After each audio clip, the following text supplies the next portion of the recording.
Hey guys, welcome to our second video deck tech. As you'll know that I am doing both of them. It's because both of these are my decks instead of me making one and co-host like an M2 making one.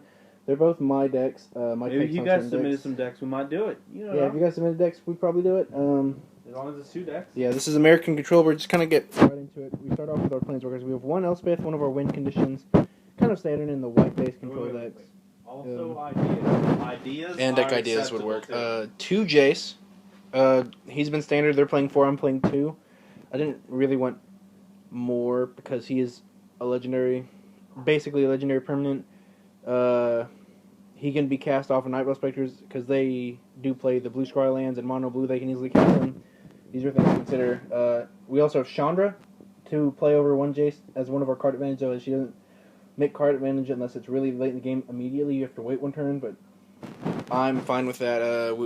We have 1 Aetherling as another win condition.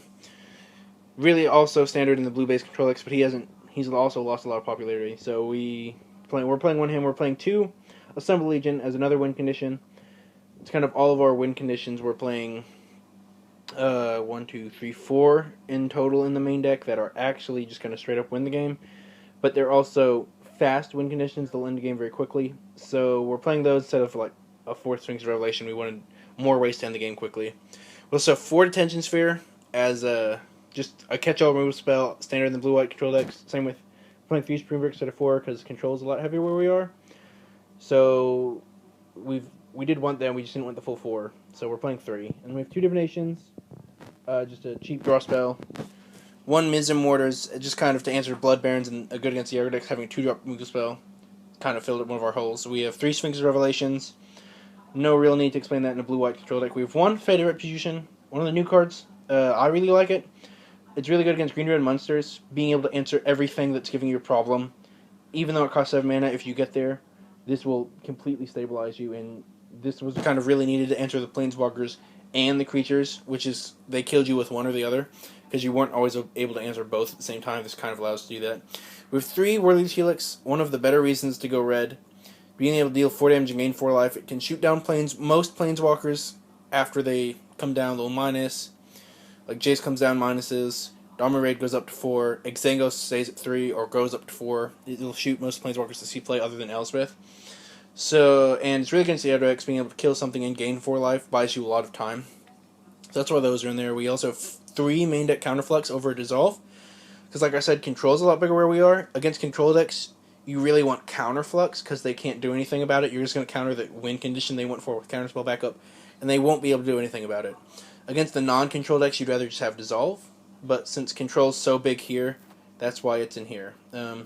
We also have 2 Turn Burn, kind of a way to kill gods and any other problematic creatures in Standard, so that's why that's in here.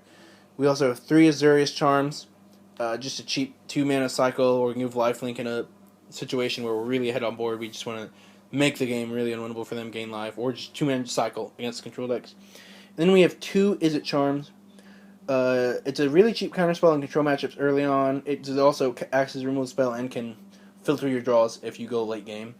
So it's just kind of never dead. That's why we're playing 2 of them. Just kind of really nice to have. Then of course we have our mana base. No planes to accommodate our sideboard of 4 Chain of the Rocks. So we're playing a high mountain count. And those Xerath Guild Gates are the blue-white temple. We just didn't want to have to make proxies like in this deck that would stick out. So we just went with 4 Xerath Guild Gates to make it more easy on us and you guys for your viewing pleasure. So that's why those are in there. And we'll see you in a minute for the sideboard. Alright, welcome back for our sideboard for our blue-red control deck. It's going to go real fast. We have 1 Elspeth as another win condition in the control matchups. A Jace Memory Adept just kind of acts as another win condition in the control matchups. 4 Chain of the Rocks for the aggro. 2 Mizzen Mortars for the aggro. Glare of Heresy is good in the control matchups, being able to exile Detention Sphere and Elspeth, and then against like red-white decks, being able to exile Assemble Legion. Against white weenie decks, white permanents, just kind of really good, versatile card in our sideboard. We have the 4th Worthless Helix for the aggro matchups. We have another Counterflux and 2 Negates as our counterspell backups for the control matchup. Bring those in. And then we have a Pithing Needle, kind of stops Mutavaults, Planeswalkers, Pack Rats, stuff like that. though we don't really need to stop pack rat. And then we have 1 elixir solely for the control matchup, because the games will go very long. You'll be revelationing a lot, and being able to like stop yourself from drawing out is going to be a big deal, especially if they're also playing elixir, to not die from drawing out. So that's why that's in there. That's our sideboard. It's really fast. Please don't forget to watch our versus video and subscribe to our YouTube channel. You can find us on the blog site where we go over the decks on paper, at least one of them. This week we'll be going over both of them. It's on pearsallsblog.wordpress.com. Also, find us on Twitter at pearsallsblog. Don't be afraid to tweet at us. It's probably one of the best ways to get in contact with us. And we can also get emails from pearsallsblog@yahoo.com if you don't want to email us. If you don't want to tweet at us or comment in the YouTube. So, that's all for this week. We hope you enjoy the versus video, and goodbye.